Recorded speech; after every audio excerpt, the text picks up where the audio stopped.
you remember the day when you were diagnosed with I.B.M? Oh yeah, I do. Like I remember the day Kennedy got shot, World Trade Center, one of those events. And my wife was in Ireland, and it was the results of a muscle biopsy that my neurologist ordered. I had researched the myositis cases. She was just going to have it biopsied for myositis, but I'd researched it and thought that my case looks more like inclusion body myositis based on the incidence of male population over the age of 50.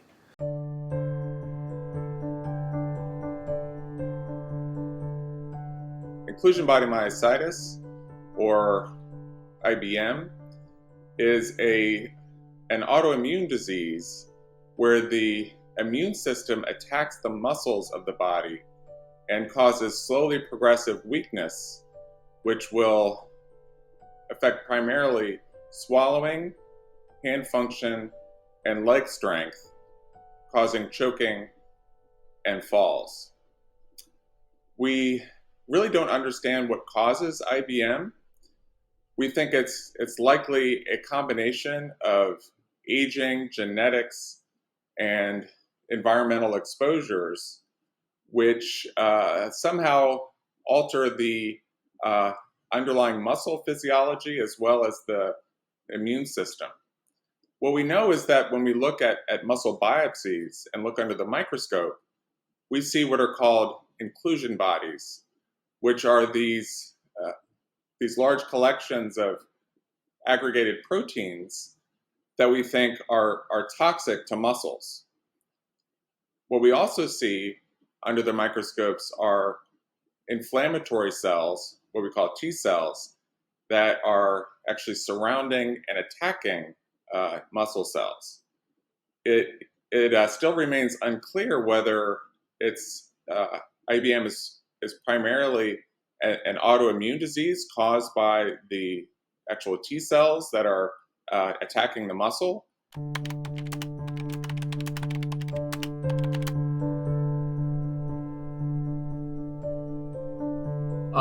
One of the statistics that has become known is through a Freedom of Information Act request, we found that there are approximately 189 cases of inclusion body myositis among veterans per million people. Compared to the general population, there are only 15 cases per million. The disparity between those two numbers is shocking. The difference between 15 cases per million and 189 cases per million clearly shows that this is a service-connected disability. It is something that, unfortunately, the Veterans Administration has not acknowledged, and as a result, veterans applying for disability benefits have been denied regularly. As you may see, both Augie and myself are both in wheelchairs as we have advanced to the point where we are completely dependent on these wheelchairs. We have lost the muscle mass, and it becomes quite devastating. And Jim, the interesting thing is that this disease seems to have no specificity about it, about what branch you served in. It affects veterans from Army, Navy, Marine Corps, Air Force. The only commonality between them is that we all served in the service, and we served at different stations or bases around the world. But during our time in service, we were exposed to an assortment of environmental exposures that the researchers now feel strongly that triggered the onset of our illness. It's something that it truly is not service specific. It is pretty widespread. Science has said in several different instances that it is more likely than not that it is more prevalent for a military veteran to develop this disease than any other component of the population. Myself, I was in avionics in the Air Force. I worked on some sophisticated weapon delivery and electronic navigation systems, and was all over the base in Southeast Asia, areas that had been treated with insecticides and herbicides, and then also with a variety, as Augie stated, with any variety of these contaminants, and these can be uh, aviation fuels, lubricants, solvents, uh, cleaning agents, any variety of these things when they are either inhaled, absorbed through the skin, ingested, can have some long-term devastating effects. The military has taken measures now to clean these things up. They have banned many of the chemicals that we were exposed to, but in those years, those safety measures were not known and not employed, and as a result, we've developed some pretty devastating diseases. And I agree with you, Jim. And the interesting thing is that there's no specific event that is tied to our service in the military that we can point to and say this is what I did that caused what I have. We it's just very very well the cause of inclusion body myositis is still unknown, and so but they do have suspicions that um, toxic environmental exposure is a one of the reasons that we do come down with the illness. The other thing that is also worthy of note is how long it has taken veterans to fight the battle when they once they get a diagnosis and they find out that they're going to be spending their life as a disabled person and eventually in a wheelchair. Many veterans have applied to the VA for disability benefits and have been denied over and over. As you mentioned before, the VA does not recognize inclusion body myositis as even existing, even though I think when the preponderance of claims that have been submitted over the past couple of years, and we're starting to have some little bit of a success here and there, that may get their attention. That may start bringing a better focus on the need that we have to get become service connected for our disability. Augie, to further that point, which is a great explanation, is that science has shown that there is a very significant link between the similarities of inclusion body myositis and ALS, or Lou Gehrig's disease. The Veterans Administration provides any veteran who develops Lou Gehrig's disease with immediate and total disability benefits. Because of the similarities with ALS and I.B.M., we are trying to establish that link that would provide those same benefits to veterans with inclusion body myositis.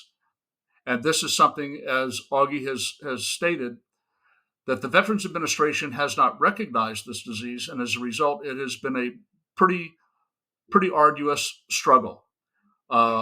Myself, when I was diagnosed with inclusion body myositis, I put a claim in at the urging of a veterans service organization to put a claim in for disability, and it has taken 7 years of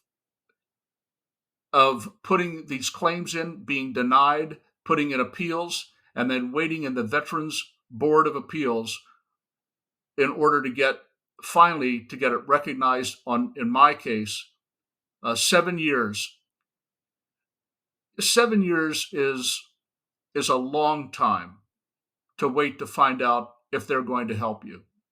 There are other veterans that have waited 10 years, 14 years, even 17 years. It is an unfair realization, a very sad realization. And we're talking about hundreds and hundreds of veterans who have filed disability claims with the VA that over those years have been denied again. They have appealed and been denied a second time. And after all this time, right now, we only have a handful of us that have been approved for service connection for I.B.M. Less than 10 that we have out of all those hundreds and hundreds that have applied for service benefits. So, and I think it's also I think it's appropriate to point out, Jim, that this has become, since we have both been approved by the VA, this transcends our personal stories. This is something that we are on a quest for now for those that are coming up behind us. There are many, many, many that are not quite yet at the disability level that we are. There's also still many that are even more advanced than we are in their disability that have not been approved yet by the VA. So this is what we are doing to try to make change at the VA regulation level, so that those that are coming behind us will not have to go through the battle that we've been fighting for the past 10 to 15 years.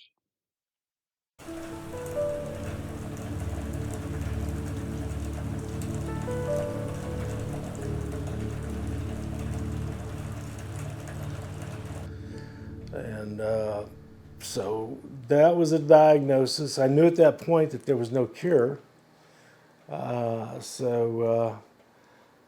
Then I think there's like 6 or 7 stages of acceptance, and I think I skipped a really pissed off one because I think I knew I had something bad. So just based on the falls and imbalance that I was having at the time. So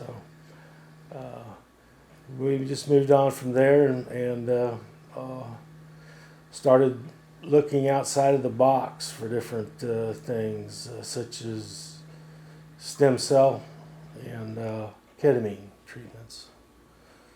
And other than that, the only thing we have to do, the I.B.M. people, is exercise. That's it. So that's what we do. We exercise and keep the faith. These things, huh? These are perfect for when you can't really pedal a non-motorized one. But do this for 30 minutes one way, and then after that 30 minutes, back it up and do it another way. So I try to do that for an hour a day. Rotate. This might be TMI, but just having bowel movements without much help, and having my lift chair on the toilet, because you don't find those in many places around. If you're out and about, good luck trying to find a toilet with a lift chair. Damn sure the Greyhound bus station doesn't have any. That's a problem. So when that's accomplished and I still am able to clean myself without any help and tread water with my PT, that's what I want to do with the muscle. It's all I'm asking for. Just let me tread water, slow the downhill ascent. So you kind of find different ways to exercise and try to work everything you can that you can. So that's a big part of my day too, is exercising. And What kind of exercises are you able to do? what I do is I go in to where the bathroom is by the toilet, and I have all these bars.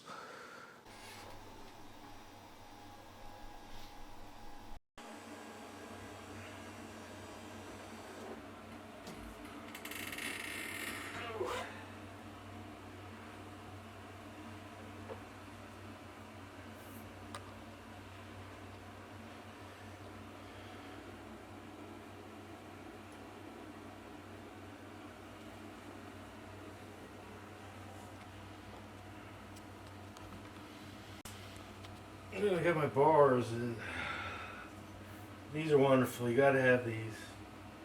The more bars, the better. So I try to do 100 of these. 1, 2, 3, 4, 5, 6, 7. And then after I get 100 of those, I just kind of try to balance a while. And then do these side leg kicks where I go put all my weight on one side and kind of rock to the other. And then I'm pushing on these things too to try to do something for the triplex and the biflex.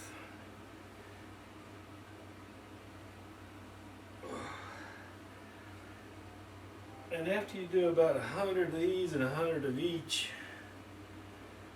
I do these things where I'm trying to stretch the back of my legs. The PT guy said set one foot out and then you lean forward. Yeah, pushing in. And then I got one foot out and it's actually stretching the back of my leg. And then when I take a shower, it's the same thing. I usually start from here.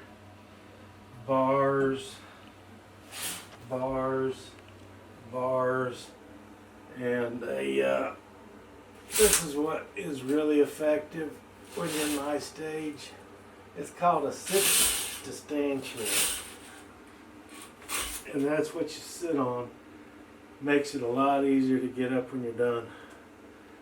And that's why, to be able to use that and to be able to use the shower, to be able to do these things, I have got to keep doing this every day, and try to do at least 5 repetitions a day, 500 steps and 500 leg kicks. That's the plan, and now we're on the rotate, just to tread water with my muscles. I'm willing to do that just so I don't get any worse, but if it happens, I wouldn't be surprised.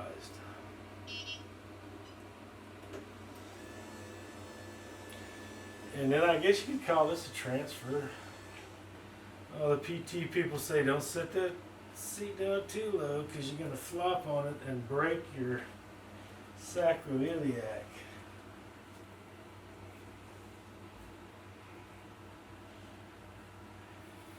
So always have a hand on the bars. That's just like sailors. Sailors always got to have a hand for the ship.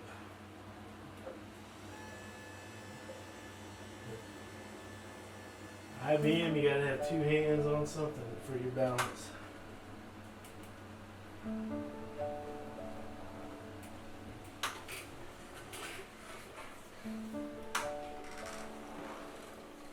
And there you have it.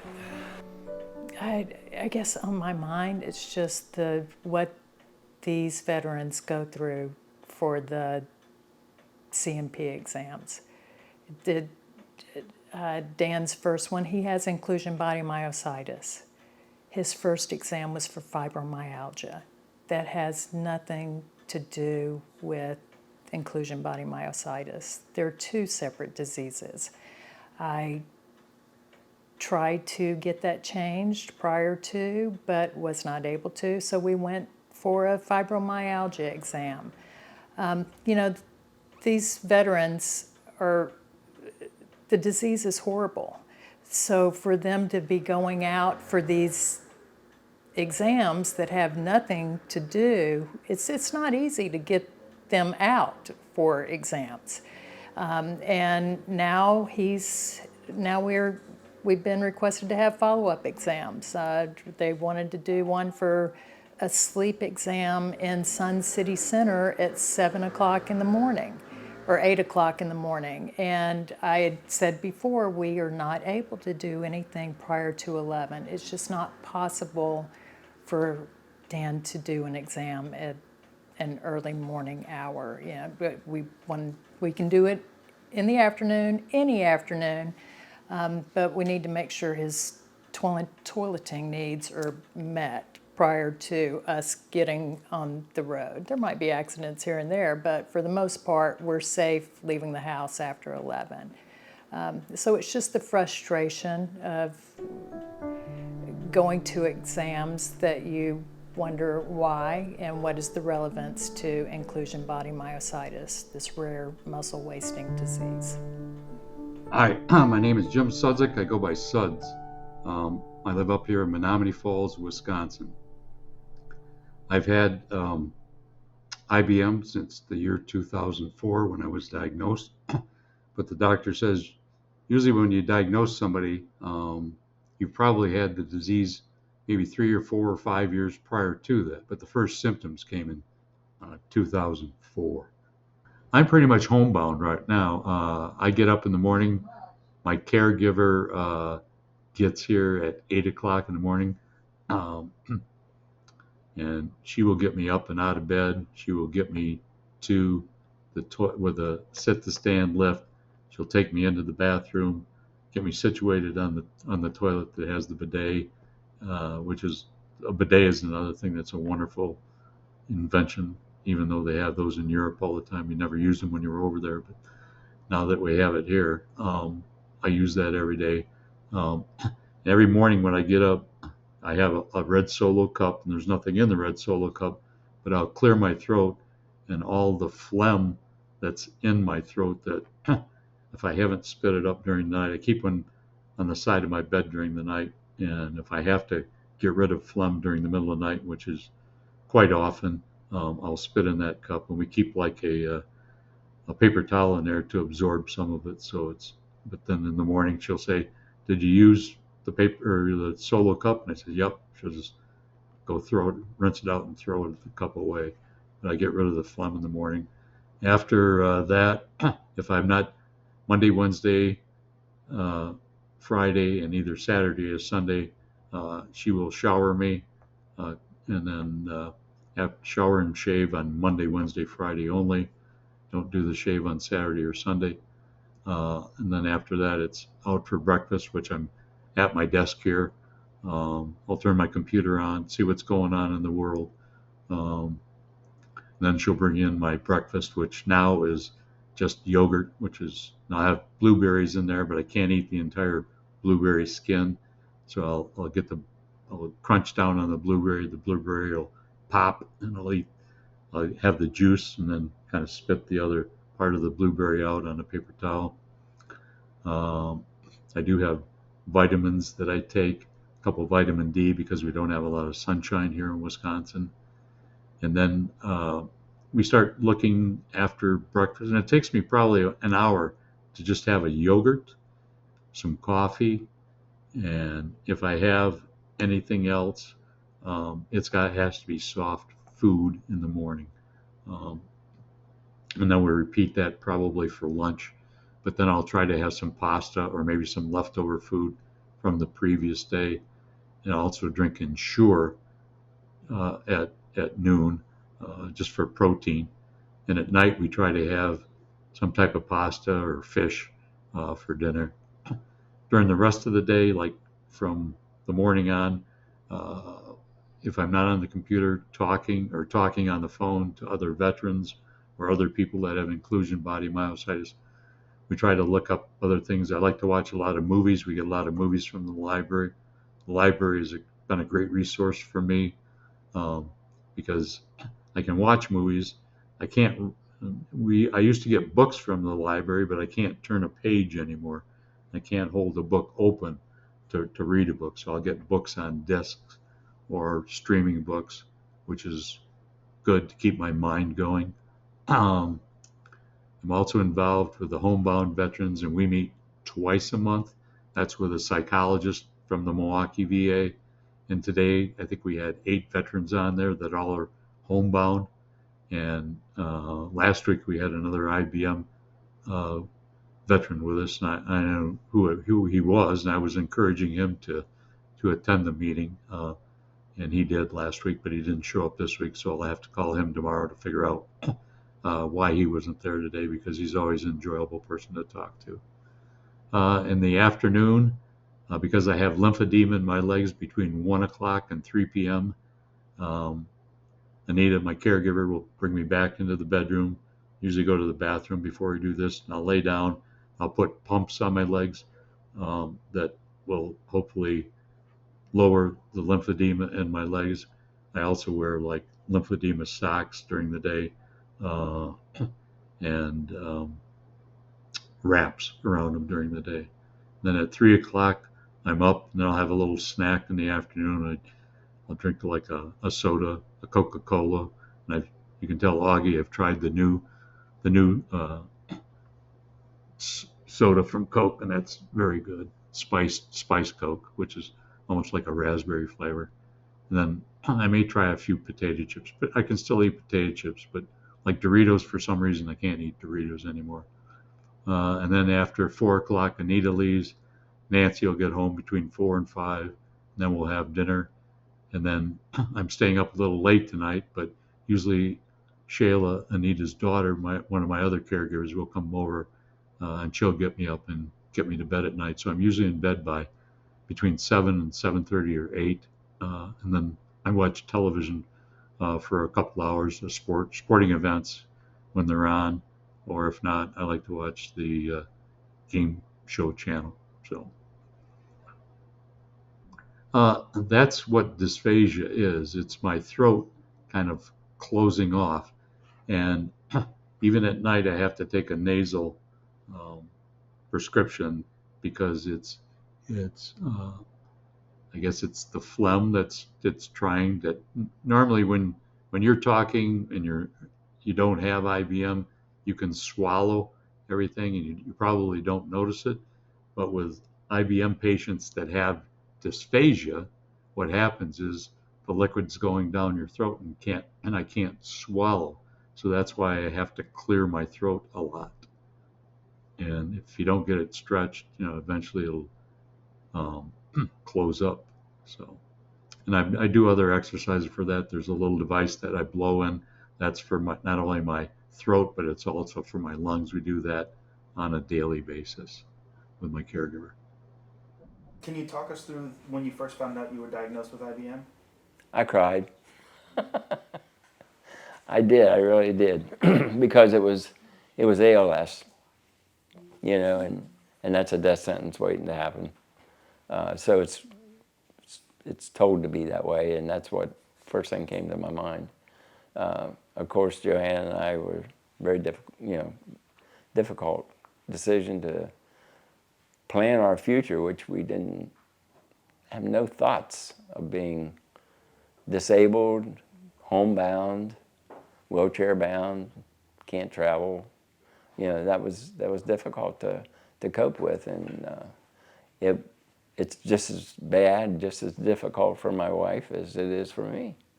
And all caregivers are the same. They don't have it, but they live it, and that's a sad thing, because she didn't plan on this. She had the same desires I did. Let's get in the car and go somewhere. Let's hop on a plane and go to another country. Do something. Just enjoy life. We work hard for it, and it's tough getting used to. We're pretty accustomed to it now, and she still works hard. She just retired, and she just retired to another career, basically, and that's taking care of me. When did you first start seeing symptoms of I.B.M? Maybe 4 years, 3 or 4 years before I actually was diagnosed with it, maybe a little longer than that. I was really always active. I started falling down a lot, you know, walking, you trip, you know. When you're a kid, somebody comes up and clips you behind the knee, you know, and you go down. Well, that's what happens, you know. I would, you know, there was no kid behind me tripping out my knees. I was walking and all of a sudden I'm on the floor, or I'm pushing the lawnmower and the next thing I know I'm laying down and the lawnmower's still going. You know, it was difficult. You just start falling. You can't get up and down steps very well. I found myself starting to go to the handrails to go up the stairs, and the same way coming down. I think the hardest thing about this disease, beside being immobile, is the fact when you fall, it hurts. You know, and the older you get, things don't heal. And the last thing I'd want to do is break a hip at this point. You know, you break a hip as an old person, you know, there's never a really good conversation about that, but you know, I don't want that. And you have to look forward to that. I mean, you have to look at those things. So what are some things that you do for fun nowadays? I sit in there on my computer. I contact veterans. I still stay in touch with the support group that we started back in 2007.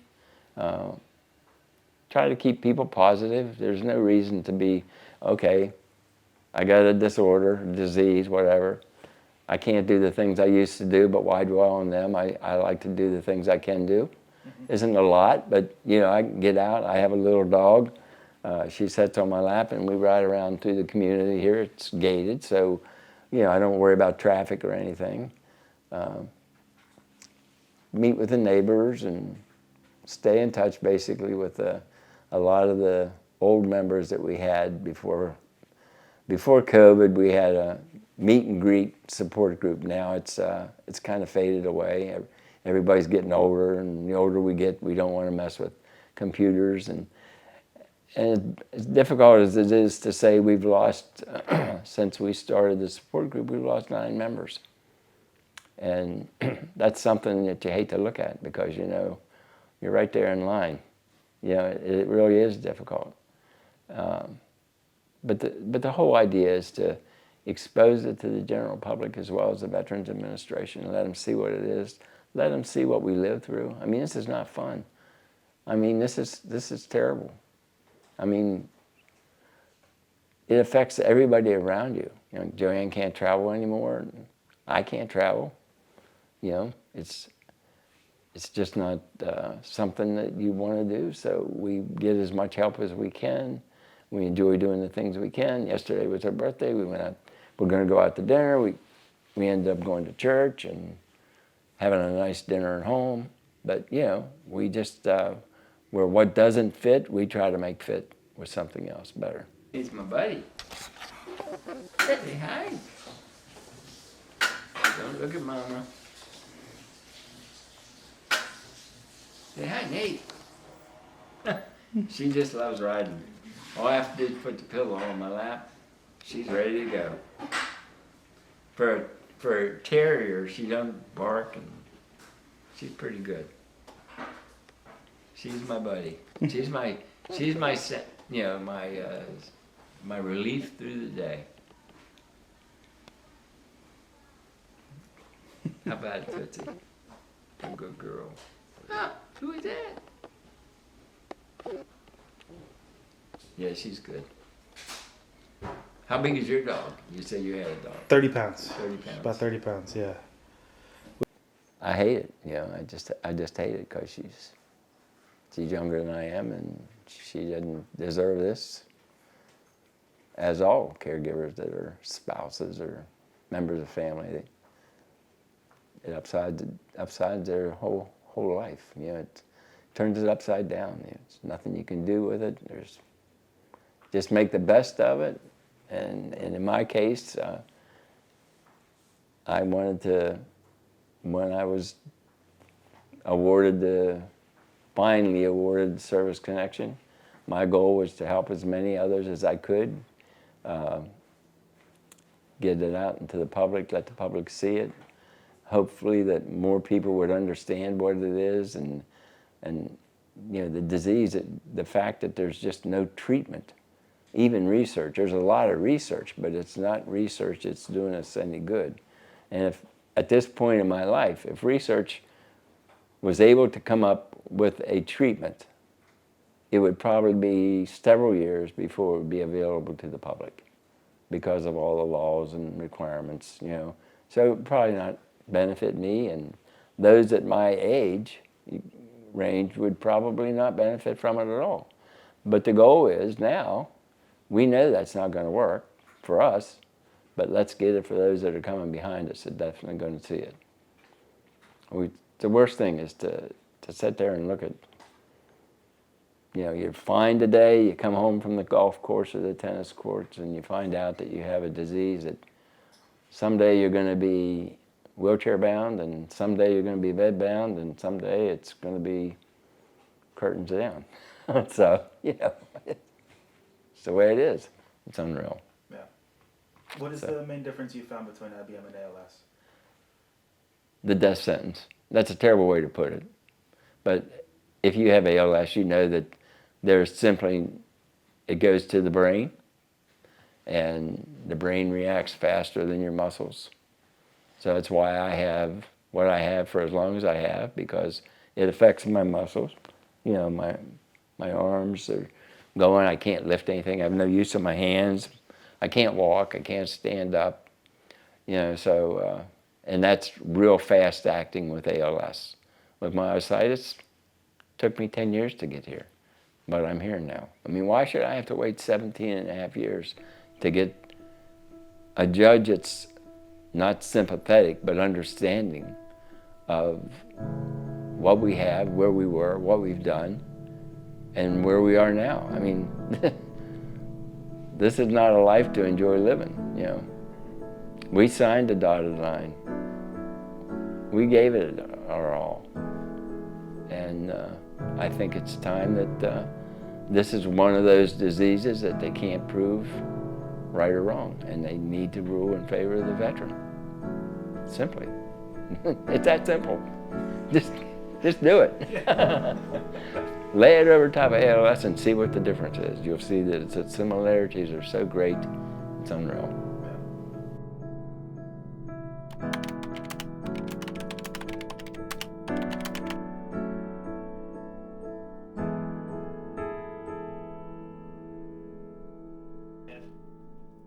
Yeah, let's get there.